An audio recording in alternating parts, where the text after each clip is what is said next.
It's a massive construction project. The Army Corps of Engineers is spending $14.3 billion to bolster New Orleans' hurricane protection system.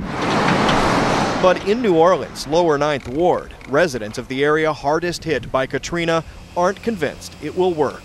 Do I feel safe? Do I think the Corps of Engineers has done enough to protect this city, to protect this area?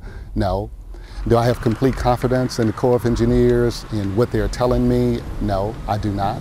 2009, I took command of the Hurricane Protection Office. The man in charge of the Corps construction effort here says residents can be confident in the project, dubbed Defense in Depth, which will be complete next year. A hurricane storm surge during Katrina came up to right about here. Right. And then there were about 7-foot waves on top of that. The overhauled protection system will battle future hurricane flooding in 3 ways. First, with barriers to block the primary paths that storm surge can enter the city from Lake Pontchartrain, the Mississippi River, and Lake Bourne. Part of what the Corps of Engineers is doing is building their lines of defense as far away from the city of New Orleans as possible. This more than $1 billion surge barrier is being constructed 12 miles from downtown New Orleans and 9 miles from the lower 9th Ward.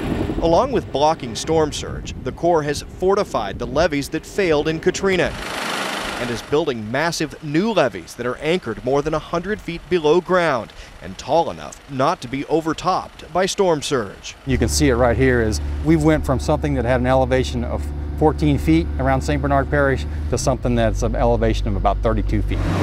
Finally, the Corps is storm-proofing existing pumping stations and building the largest new flood pump in the world to quickly blast out any water that gets into the city. A system residents hope is never tested by another storm.